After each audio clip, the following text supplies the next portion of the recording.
Demonstrasi kontekstual modul 1.3 Visi Guru Penggerak.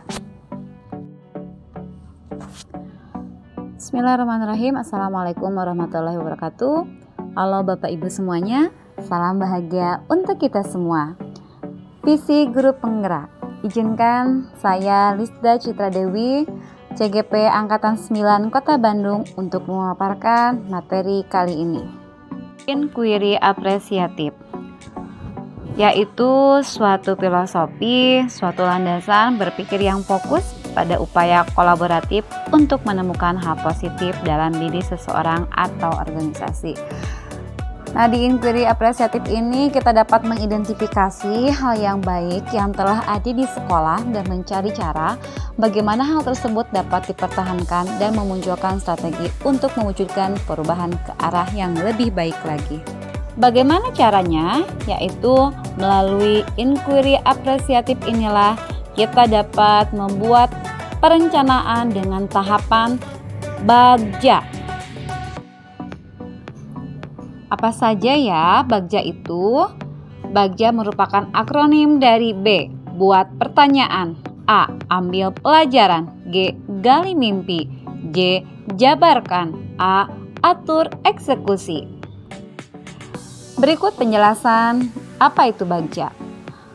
Untuk buat pertanyaan, yaitu berisi mengenai pertanyaan-pertanyaan untuk menentukan arah penelusuran. A. Ambil pelajaran, yaitu memandu bagaimana pengalaman positif dari individu, kelompok, komunitas lainnya yang akan dijadikan pembelajaran. Gali mimpi, pada tahap ini berupa narasi keadaan ideal jika prakarsa perubahan telah terwujud. Yang keempat, jabarkan, mengidentifikasi tindakan-tindakan yang akan dilakukan. Terakhir, yaitu atur eksekusi, yaitu untuk membantu transformasi rencana menjadi nyata. Seperti keterlibatannya itu melibatkan siapa saja. Visi guru penggerak.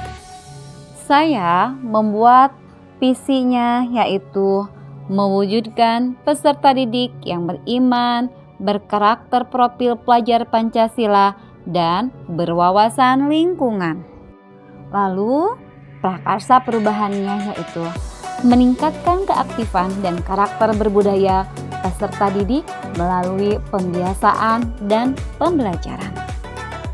Beberapa tahapan yang telah saya buat untuk buat pertanyaan yang saya tuangkan yang pertama adalah apa yang harus kita lakukan untuk menumbuhkan karakter baik di sekolah maupun di rumah.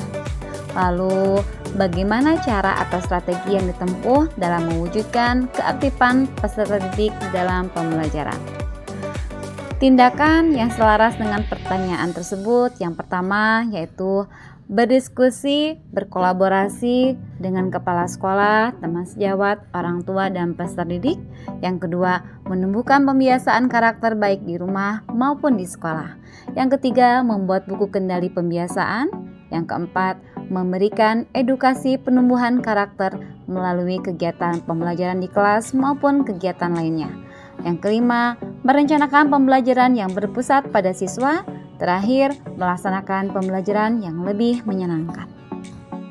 Ambil pelajaran.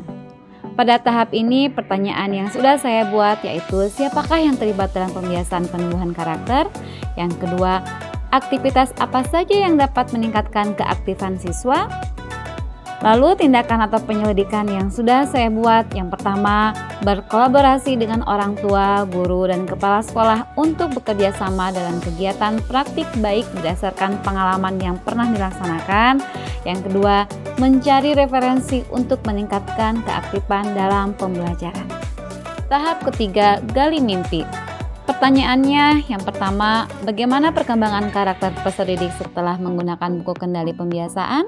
Yang kedua, bagaimana perkembangan keaktifan peserta didik dalam pembelajaran? Tindakan atau penyelidikan yang sesuai dengan pertanyaan tersebut. Yang pertama, membuat gambaran sikap dan respon peserta didik atas kesalahan yang sudah dibuat melalui buku kendali. Yang kedua, setelah pembelajaran dengan menggunakan metode yang berbeda, keaktifan siswa dapat meningkat. Jabarkan. Pada tahap ini, pertanyaannya yang saya buat yaitu bagaimana cara mengetahui peran orang tua dalam keaktifan pengisian buku kendali pembiasaan? Yang kedua, bagaimana cara mengetahui keaktifan dalam pembelajaran dengan menggunakan berbagai metode atau strategi yang berbeda? Lalu tindakan atau penyelidikan yang saya rumuskan yang pertama, orang tua memiliki peranan yang sama, bertanggung jawab dalam pengontrol buku tersebut.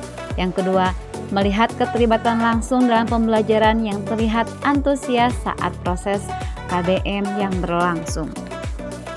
Tahap atur eksekusi, yaitu pertanyaan, siapa yang dapat memberikan arahan dan memantau penerapan buku kendali peserta didik? Lalu yang kedua, siapa yang dapat memberikan masukan dalam keaktifan pembelajaran di kelas? Tindakan atau penyelidikan yang saya buat yaitu melaksanakan kolaborasi antara kepala sekolah, guru untuk mengawasi buku kendali. Yang kedua, supervisor dalam pengawasan pembelajaran. Terima kasih atas semua perhatiannya. Mohon maaf bila terdapat kesalahan dalam pengucapan kata ataupun sikap. Sekian dan terima kasih. Assalamualaikum warahmatullahi wabarakatuh. Dah.